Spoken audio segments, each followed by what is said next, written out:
Hello, our viewers, and welcome back to Marriage and Bliss, our show on Elevate TV. We are thankful that you are here. Tunashukuru sana. So tonight we want to speak on a very sensitive topic. Marriage starts on a very high note, and most of the times is we get waves along the way, we get issues along the way. Some get sick, some get retrenched, and these issues come and go. And most of the times we are not sure how to go about it. So today we are here with a wonderful couple that has gone through a patch in sickness, and they have stood together, and they stood together as a family and went through it. So tonight, help me invite our wonderful guests tonight. A wonderful couple that is here today and is going to be speaking to us on the lessons that they have learned so that we all learn together. So karibuni sana, Bwana Thank you. Elias. Thank you. My name is Elias Chege Kemani. I'm born again. I love the Lord. Oh, my name is Margaret Chege. Chege is him. And I'm born again. I love the Lord so much. And I'm so glad to be here. Oh, wonderful. So thank you very much for honoring our invitation Thank you. and coming to us today so that you can just share the lessons that you have learned. We are really grateful. So today I want you to just tell us just a glimpse of what you have been through, because I know you have had a story in matters sickness and health. When we are doing our vows, we all say in sickness and in health. But most of the times when you get to that sickness part, it is not very easy to just take it through. So I will allow, because you were the one who went through, I think I will allow you to just give us a glimpse of what you had. And maybe Elias will also give us a glimpse of the take that he took. Wow. Okay, I think I would want to begin by saying it is not only sickness, even financially we were tested. I think the moment we got married, like 6 months later, my husband was actually retrenched from where he was. And another 6 months later, he also lost his job again. So it's not just sickness. Also financially, we were at a place where I also lost my shop. I had a shop in town and I lost it within that time. That is 2017. We got married in 2016. That is 2017. We also lost our shop, lost his job. So we were at that place where we don't have anything. And then now 2018 came, I was expectant, and the whole year we don't have a job, we don't have nothing. We can't actually tell how we went through 2018 because none of us had a job. There's house rent, there's food, there's all that, and we had none of those. Wow. And then comes November 5th when I'm supposed to deliver and other things follow. Sickness came and I went through a very hard labor. For 16 hours, I was laboring. Yes, and I had been induced and nothing came. After I was up to 10 centimeters, no baby. Like my baby was stuck. I'm in so much pain. I don't even know what to do. I can see doctors everywhere running, others, trying to help me with everything they can, and there I am, my baby is stuck. I'm almost dying. And then finally there's this lady who came and said, you know what, if we keep her longer than this, we're going to lose both of them. Wow. And so that is how I was rushed to theater. And I thought that, now we are done. My baby has come and I was so happy. And I didn't know this is just the beginning of many surgeries that I will have to endure. And so after I had my CS done, I noticed that in the ward, several days later, everybody else is bending, able to pick their stuff. The first days you are assisted to even, get out of bed and all. But at this point, I can't bend. I can't do the usual things everybody is doing. So I know something must have been wrong with me. But again, I had pains on both of my sides. Wow. So I was in so much pain. Most times I used to just sleep, And there were times my friends would try to help me, like lie on my side. It didn't work. There was so much pain on both of my sides. And of course, doctor would say probably acidity, so they will give me those medicines. I would say again, probably your painkillers are not as strong, so they would add me painkillers. But one of those days when I'm coming from breastfeeding my son, who was again in nursery because he too, of course, developed complications from that. So imagine I am coming from breastfeeding him, helping myself, and then my wound burst. Like I just saw pus and lots of other things like blood, and I was like, okay, what is happening to me? So thank God, I just went to the bed and then came back. The first person I met was actually a doctor, and I didn't know, and she knew me and all that. So she was quick to help me, and then she said this is an infection and all. I didn't know actually the discharges that I had been having for a few days before that, and the cold that I had been feeling and all that were signs of an infection. So she quickly tried to, like cut the wound and all that, try to squeeze the pus out. It came out, but just leaking. So she said, oh, it doesn't look like it's that bad. I didn't know after that, my wound would become worse. I'm not improving. My pulse rate is going so high as 150. Wow. I had never seen, like, did you even know you can actually see your heart beating at times? I could see my heart beat. Wow. Like, literally, I used to see my heart beat so hard. I'm feeling cold, all those, signs of fever and all, and infection. And it seemed like my infection was so high. And then, of course, they had to remove the pus, go to the lab and do a culture, which now they found what exactly was the issue. But they also noted, in as much as they were trying to treat that bacteria, I was not improving at all. So they said, I think we need a scan to understand what is happening to my stomach, And after they did the scan, they realized there's some flea fluid, like everywhere. They don't know what fluid it is, but basically my tummy had a lot of fluid. So that meant, okay, usually they say some fluid may dry up, like if just leaking. But now in this case, it was a lot, and, it needed to be removed. That means you go back to theater. Wow. So I went back to theater. And I have not told you, in between, my wound had been left open, like ile parting, they cutted, they left it open. So every 4 hours or so, you have to be washed. No, show you evil, by the way. Wow. Yeah, you are cleaned so that it doesn't become more infectious, Wow. So I go back to theater, and guess what they do? They open up the wound again. So it's like a repeat surgery on the same place. I don't know. Yeah. And of course, it was very painful. After you wake up is when you feel the pain. But even worse, hawakufunga, they leave it open, because they noted what happened when they went to theater. They actually discovered that I had a liter of pus. Wow. It literally like splashed on them, the surgeons. They opened my tummy and they could not even believe it. Wow. Everything was in a mess. Intestine, everything was in a mess. Uterus, everything was just messed up. Wow. So they had to clean. They said they used 8 liters of water to clean the mess. 8 liters of water to clean the mess inside. Wow. Yes. Wow.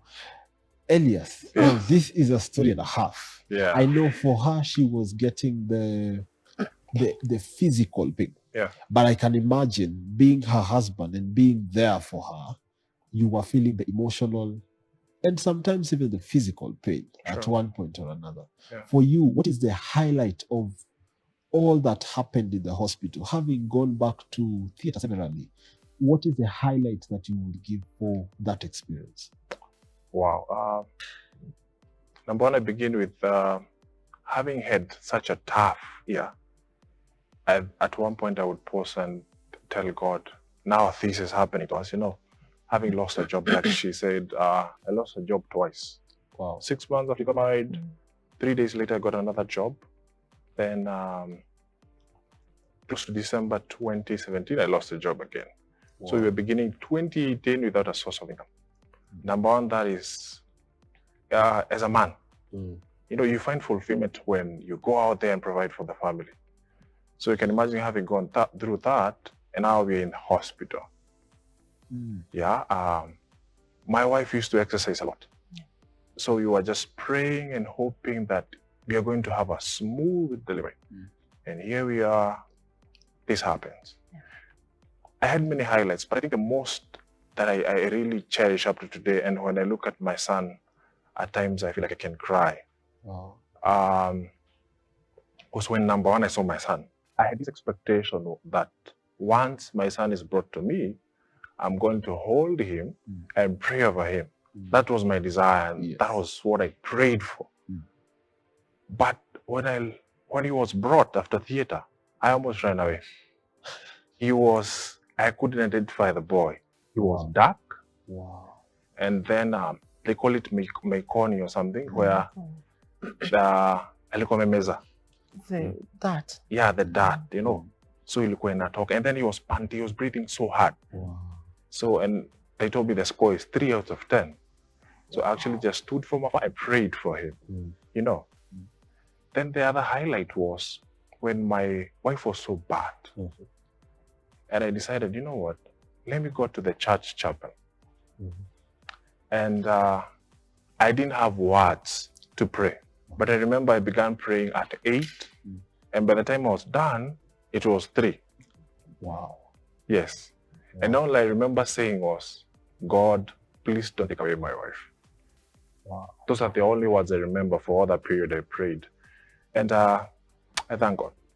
Wow. If you ask the doctors, they say they have never seen someone having such an infection and then recovering. Wow. Yeah, so I had so many highlights, but at least that one where I went to the chapel and knelt and cried to God. You know, you stand on behalf of your family as a man. That was the major highlight in that period that they were in the hospital. Wow. Yes. That was quite something. Having lost several things before even getting to this part of being tested. I think for you were tested in all ways. Sure. But at the end of the day, you stood firm and proved that it is actually doable. I believe that sometimes you felt like giving up. Yeah, in the process, because having lost 2 jobs, and now all this is happening when you two do not have an income, you are not sure where you're going to go next. Hospital bill is also piling up, and you're seeing, like, now I am losing my wife, I am losing my child.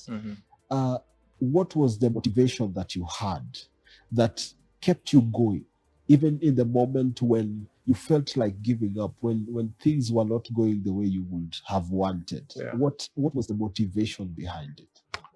Wow. We had so many highlights because even before they went to hospital, number one of the major motivation we had was the fact that you don't have rain from January to December. Every season comes to an end. Okay? So that was always at the back of my mind. But it would stretch because we began January without me having a job. So I was just praying and telling God, I hope January will not end before I get something. January came, passed. February came, passed. March came and passed. So you can imagine you haven't paid rent for 3 months. Wow. If it's food, we look back and we don't know how we survived, by the way. But the other motivation we got was the fact that God answers prayers. I can tell you for a fact, there's one instance, we have so many examples. There's one instance I remember, we decided to stay in the house and we had 3 days of fasting. By the time it was Friday, just when we finished the fast, it was around 4. Steamers kakato. You know? Wow. And here we are, my wife is pregnant. At times you don't know what to eat. So we were supposed to come for Kesha, for praise and worship Kesha here. Yes. So I told my wife can go for a sleepover to a friend's place. So I was left behind to prepare, then come for Kesha. Yes. I remember kneeling inside our house and telling God, if you want to go and back up on Sunday, kindly I pray that you send someone to come and pay our lights because I want to iron our clothes. So, but if you come for the praise and worship backup, at least I'm presentable. So I went for the Kesha. We had a wonderful time. By the time I was leaving in the morning, someone had called my wife 7 times. Wow. Yes. They were like, I have not slept. Wow. I have this 2,000. I just feel I need to give you guys. Wow. Wow. Yes. Actually, I was buying a phone. Nikabakisha 2,000. So this 2,000, just do whatever you want to do. Yeah. So I don't know how we managed to, the balance for the electricity was 3,500. So we paid. And I had a wonderful time on Sunday. That's one instance. The other instance of where we say God indeed answers prayers. There's a time we slept. We didn't know what you're going to take for breakfast. And I'm expectant. Yeah, she's expectant. Wow. And that is when she's expected to eat well. It's quite something. So I told her, you know what? You can go and sleep.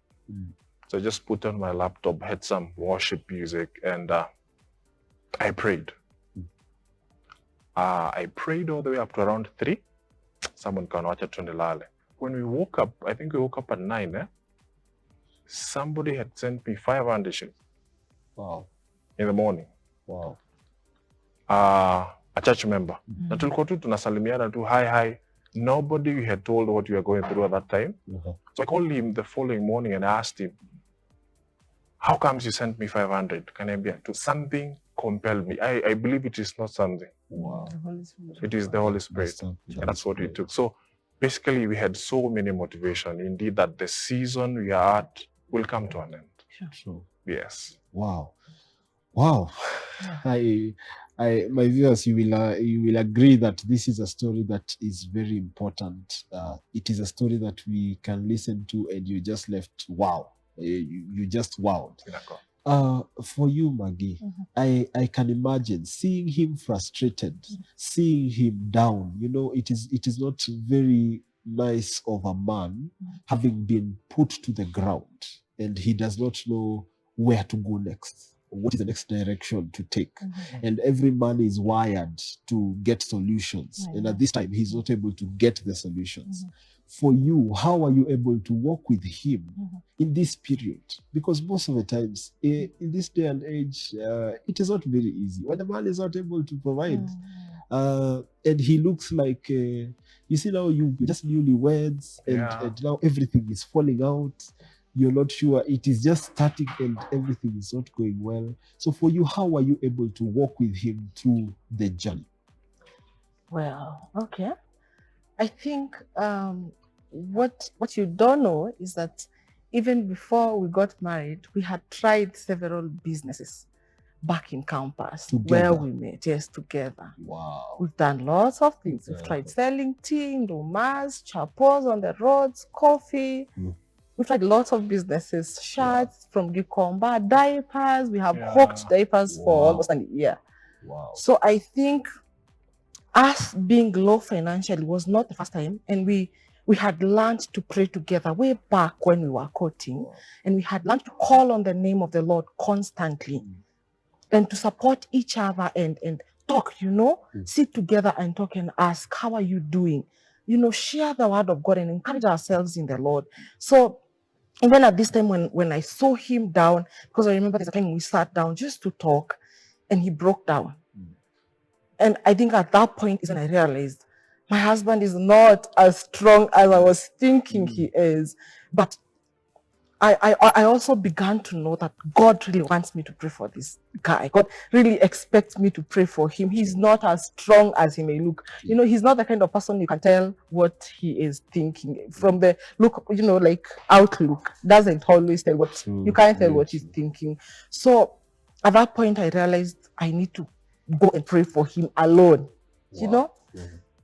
I know there are times I would even come to church, sit alone and just pray and ask God, give him the strength, give him the grace to go through this time. I know, God, that you use these things to make us to, have more faith, persevere, and you're building something in us, something that will someday minister to somebody. So God, if you would only help him to hold on to this time. And God was gracious. Sometimes you can't explain what, really made you hold on. You can only say it is God. So I just kept praying for him, to be honest. I just kept praying for him.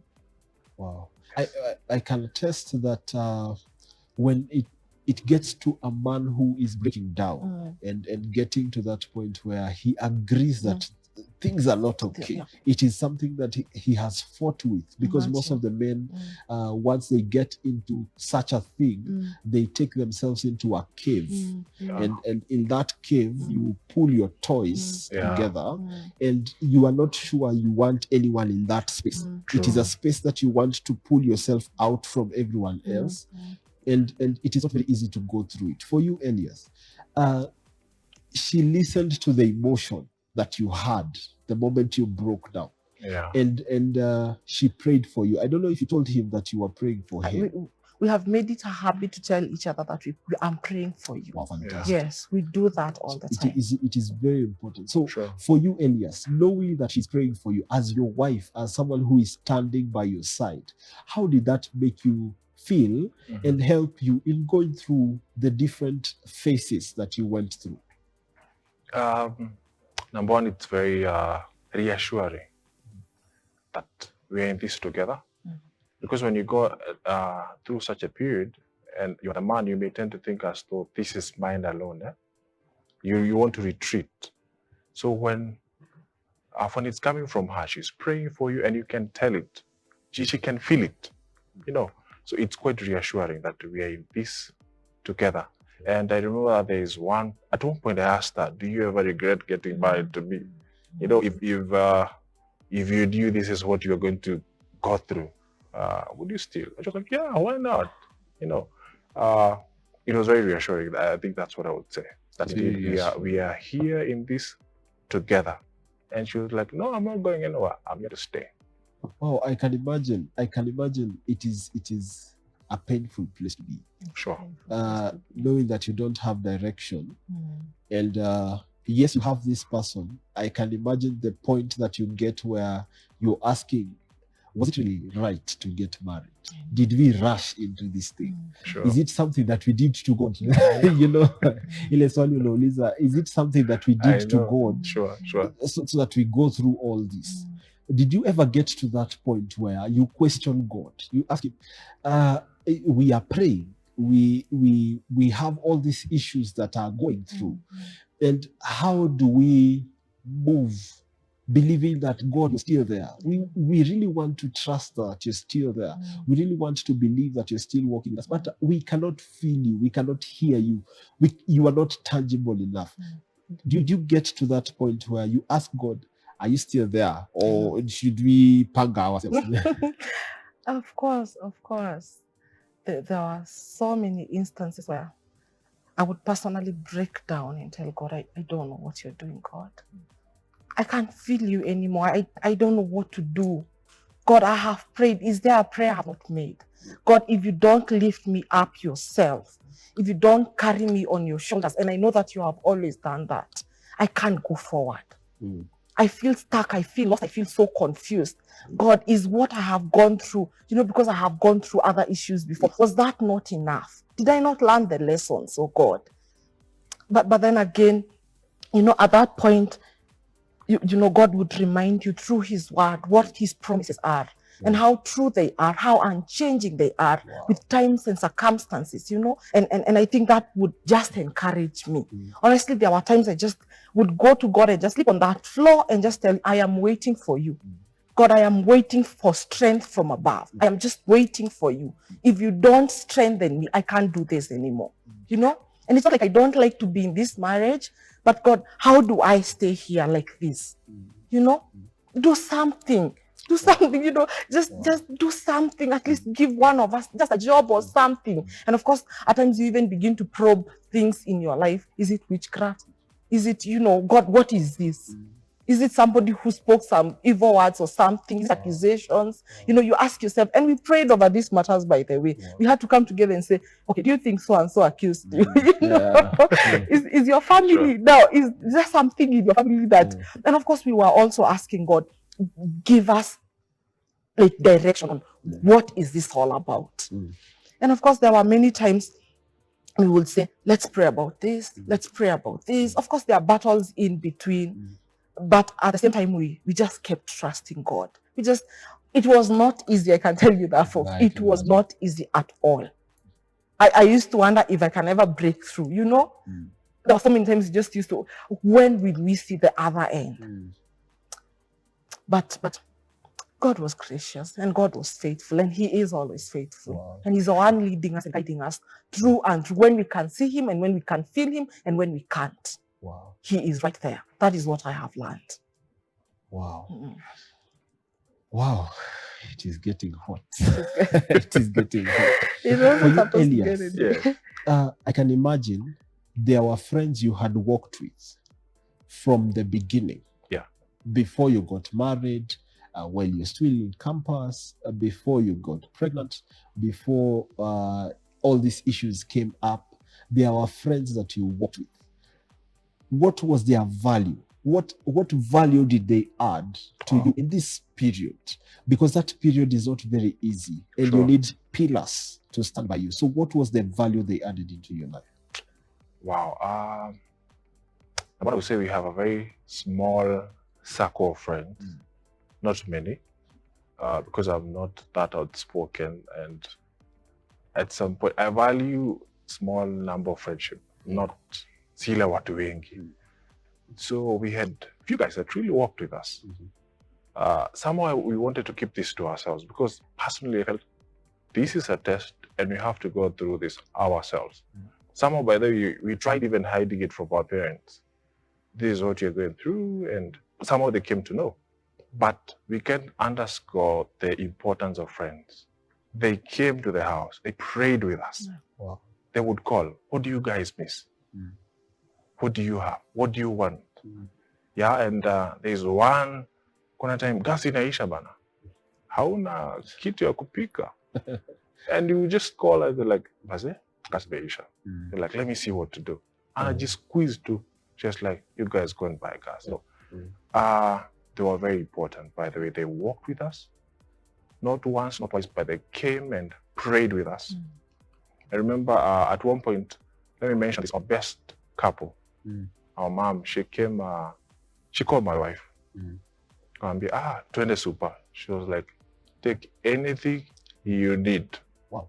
Literally. She tells me she was confused because what do you take? What do you need? Exactly. That is because you are basically in need of a lot. So of everything. Yeah, of everything. Yes. So they walked with us. When she was in the hospital, we saw their sacrifice. Wow. They had them. Kijabe is far. So for you to sacrifice yourself, when daddy uko chini, it's a huge, huge sacrifice.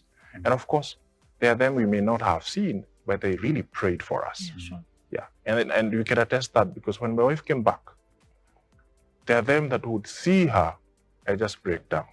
Wow. Yeah. Yeah. They would just cry. Wow. Yeah. Wow, we agree that there's a much need for the friends. Absolutely. And our viewers, you will agree with us that friends are very important, and they hold us as pillars to make sure that we get to the other side. When we are losing our strength, when everything seems to be so dark, they are the light that comes over to us and gives us a good sense of belonging and somewhere that we can pour our hearts out. So we are going for a break now. But when we come back, we want to hear this story next. We want to just get into it deeper and realize, was there family members that thought that you guys mkona shida, there's something that happened. So don't touch that dial, keep it Elevate TV.